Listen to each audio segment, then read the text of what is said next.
Iran যুদ্ধকে কেন্দ্র করে জ্বলছে মধ্যপ্রাচ্য।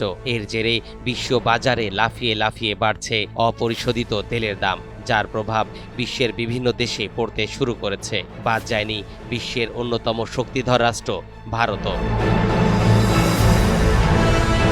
একদিকে মার্কিন যুক্তরাষ্ট্র ও ইসরায়েল, অন্যদিকে ইরান। দুই শিবিরের মুখোমুখি সংঘর্ষে জ্বলছে পশ্চিম এশিয়া। ইতোমধ্যে সংশ্লিষ্ট যুদ্ধে জড়িয়ে পড়েছে সৌদি আরব, সংযুক্ত আরব আমিরাত, কাতার, কুয়েত এবং বাহরাইনের মতো উপসাগরীয় দেশগুলো।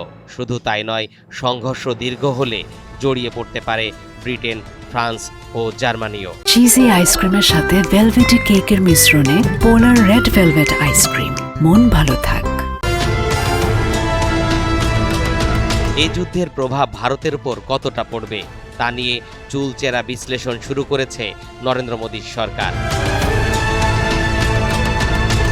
28 ফেব্রুয়ারি আমেরিকা ও ইসরায়েল যৌথভাবে ইরানে আক্রমণ করলে যুদ্ধ শুরু হয়। এর ঠিক 2 দিনের মাথায় 7% বৃদ্ধি পায় অপরিশোধিত তেলের দাম। ফলে ব্যারেল প্রতি $82.37 পৌঁছে গিয়েছে অপরিশোধিত তেল, যা 2025 সালের জানুয়ারির পর সর্বোচ্চ।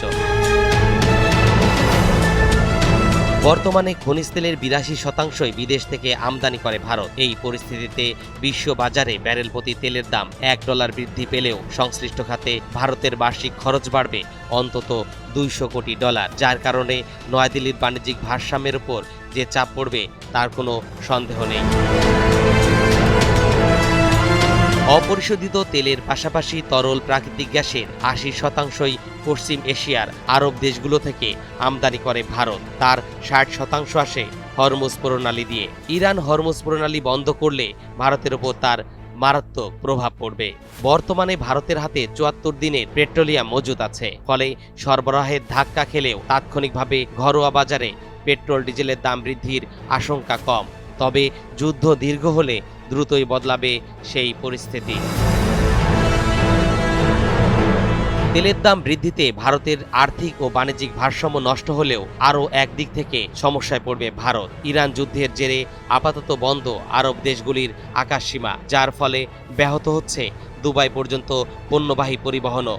ফলে মারাত্মকভাবে ক্ষতিগ্রস্ত হচ্ছে ভারতের পশ্চিম এশিয়ার ব্যবসা বাণিজ্য। সম্ভাব্য এই সংকট মোকাবেলায় ভারত বিকল্প উৎস থেকে তেল সংগ্রহের চেষ্টা চালাচ্ছে।